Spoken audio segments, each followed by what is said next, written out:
મોલ્ડોવાના deputy prime minister અને વિદેશ મંત્રી મિહાઈ પોપ્સોઈ 3 દિવસની સત્તાવાર મુલાકાત માટે દિલ્હી આવ્યા છે.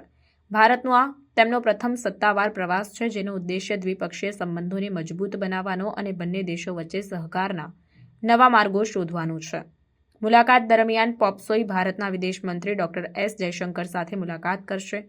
આ ચર્ચાઓમાં વેપાર, રોકાણ, સાંસ્કૃતિક વિનિમય અને પ્રાદેશિક સુરક્ષા સહિતના વિવિધ વિષયો આવરી લેવાશે.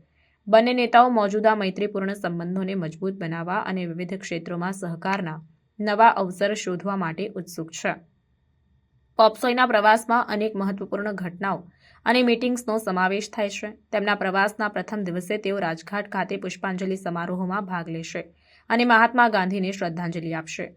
આ સંકેત મોલ્ડોવાના ભારતની શાંતિ અને અહિંસાની વારસાને પ્રત્યેના સન્માન અને પ્રશંસાને દર્શાવે છે. ડોક્ટર જયશંકર સાથેની મુલાકાત ઉપરાંત પોપ્સોઈ અન્ય ઉચ્ચ અધિકારીઓ અને વ્યાપાર નેતાઓ સાથે સંભવિત ભાગીદારી અને રોકાણ અંગે ચર્ચા કરશે. આ પરસ્પર આર્થિક સંબંધોને મજબૂત બનાવવાના અને પરસ્પર વૃદ્ધિ અને વિકાસને પ્રોત્સાહન આપવાના હેતુથી આ મીટિંગ્સ યોજવામાં આવી.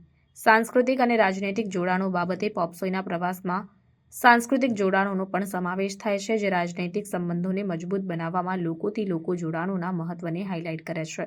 તેઓ દિલ્હી ખાતેના ઐતિહાસિક સ્થળો અને સાંસ્કૃતિક સ્મારકોની મુલાકાત લેશે, જેનાથી ભારતની સમૃદ્ધ વારસો અને પરંપરાઓ વિશેની સમજણ વધશે. આ પ્રવૃત્તિઓ બંને દેશો વચ્ચે સાંસ્કૃતિક સમજણ અને પ્રશંસાને ઊંડો બનાવવાના હેતુથી રચવામાં આવી છે. ડેપ્યુટી પ્રાઇમ મિનિસ્ટર પોપ્સોઈની મુલાકાત ભવિષ્યના સહકાર અને વિનિમય માટેનો માર્ગ મોકળો કરશે તેવી અપેક્ષા છે. બંને દેશો ટેકનોલોજી, શિક્ષણ અને પર્યટન જેવા ક્ષેત્રોમાં વધારાના સહકારની સંભાવનાઓ વિશે આશાવાદી છે. મોલ્ડોવાના પ્રતિનિધિ મંડળની મુલાકાત ભારત સાથે મજબૂત અને ગતિશીલ ભાગીદારી બનાવવા માટેની પ્રતિબદ્ધતાને દર્શાવે છે, જે લાંબા ગાળામાં બંને દેશોને લાભ આપશે.